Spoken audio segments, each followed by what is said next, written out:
और एक बड़ी जानकारी निकलकर सामने आ रही है, मिडिल ईस्ट से जुड़ी हुई ये भी जानकारी है। बता दें कि मिडिल ईस्ट तनाव के बीच उड़ानें जो है वो शुरू हो गई हैं। यूएई से 4 फ्लाइटें भारत पहुंची है और पीएम मोदी की कूटनीतिक सक्रियता जो है वो तेज हुई है। बड़ी जानकारी आपको दे दें कि हमलों के बीच और मिडिल ईस्ट तनाव के बीच जो उड़ानें हैं वो अब शुरू हो चुकी हैं। यूएई से 4 फ्लाइटें जो हैं वो भारत पहुंची हैं और पीएम मोदी की कूटनीतिक सक्रियता तेज हुई है। पश्चिमी एशिया से जारी इजराइल और ईरान संघर्ष के चौथे दिन संयुक्त अरब जो है अमीरात से फंसे भारतीयों को 4 उड़ानें जो है दिल्ली, मुंबई, चेन्नई और बेंगलुरु लेकर पहुंची है। जो भारतीय वहां पर फंसे हैं वो अब इंडिया आ चुके हैं और पीएम मोदी को लेकर कहा जा रहा है कि उनकी कूटनीति जो है वो काफी तेज हुई है। हमले पर जरा प्रधानमंत्री मोदी के खिलाफ सर कुछ बता दीजिए, उनका कैसे रोल है? नहीं देखिए, देखिए ऐसा है कि जो भारत में बैठ के विशेषज्ञ बड़े बड़े चैनलों पे ज्ञान दे रहे होते हैं कि मोदी जी को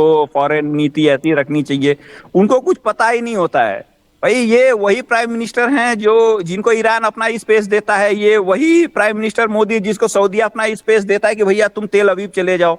ये हमारी एयर इंडिया सऊदी अरबिया होके तेल अवीव की फ्लाइट कर रही है, तो लोगों को तो ये दिखता नहीं है ना। क्यों? क्योंकि कभी इन्होंने कुछ पढ़ा नहीं है, कभी इन्होंने कुछ जाना नहीं है। हम आप चैनल पे बैठ के बता रहे हैं 2 साल बाद, 1 साल बाद जब ये रील्स वायरल होंगी कि भैया पहले से सब चल रहा था और मोदी की कूटनीति जो थी वो काफी हद तक एक इस प्रकार से चल रही थी कि हमें भारतीयों को कैसे सेव करना है।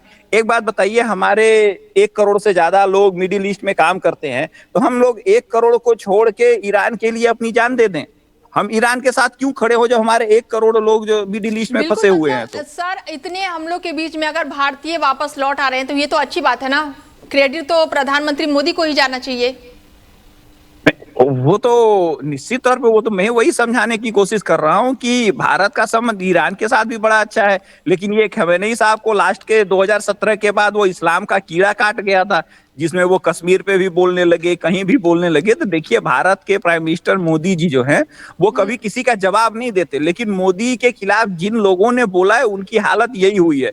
चाहे कनाडा के प्राइम मिनिस्टर ट्रूडो रहे हों, चाहे मलेशिया के महातिर मोहम्मद रहे हों, चाहे अर्दगान साहब रहे हों तुर्की के, अब चाहे खमेनी साहब रहे हों।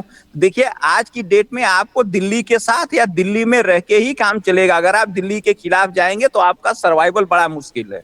ठीक है अमित जी, एक सवाल मेरा और आपसे रहेगा कि खामेनेई की पत्नी और उनका कुनबा पूरी तरह से क्या खत्म हो गया? अब ये तो पहले ही, ये तो मेरे ख्याल से 12 दिन पहले ही सेलेक्ट हो गया था। अगर आप मेरे से पूछ लेती तो मैं 12 दिन पहले बता देता कि ये डिसाइड हो चुका है कि अब खमेनी साहब नहीं रहेंगे इस दुनिया में। ठीक है अमित जी, आप बने रहिए हमारे साथ।